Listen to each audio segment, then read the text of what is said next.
জুলাই অভ্যুত্থানে শহীদ আবু সাইদ হত্যার ঘটনায় 4 আসামিকে হাজির করার নির্দেশ দিয়েছে আন্তর্জাতিক অপরাধ ট্রাইব্যুনাল। তাদের 9 এপ্রিল ট্রাইব্যুনালে হাজির করতে হবে। এদিকে চিফ প্রসিকিউটর জানিয়েছেন, ওই দিনের মধ্যেই মানবতা বিরোধী অপরাধের মামলাটির তদন্ত প্রতিবেদন দাখিল করা হবে। মামলার প্রধান আসামি শেখ হাসিনার বিরুদ্ধে দেয়া হবে আলাদা তদন্ত প্রতিবেদন।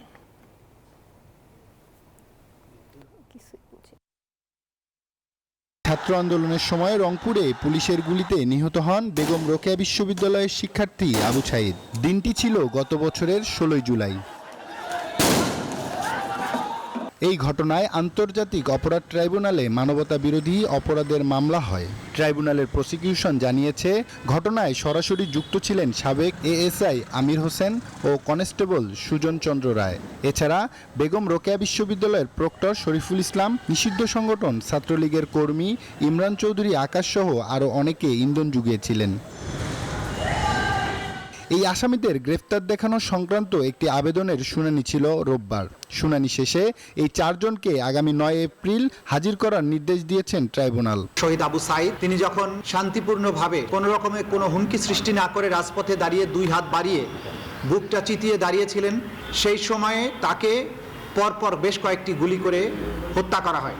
যারা এই হামলার সাথে সরাসরি সম্পৃক্ত ছিলেন তাদেরকে আন্তর্জাতিক অপরাধ ট্রাইব্যুনালের মামলায় গ্রেপ্তার হিসেবে প্রদর্শন করার জন্য আজকে আমরা একটা আবেদন করেছিলাম।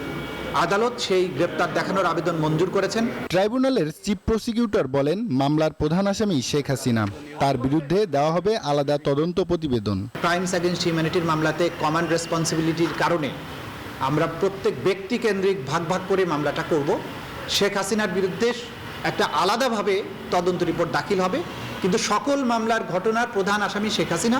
গত 13 জানুয়ারি 25 জনের বিরুদ্ধে আন্তর্জাতিক অপরাধ ট্রাইব্যুনালে অভিযোগ দায়ের করে শহীদ আবু সাইদের পরিবার।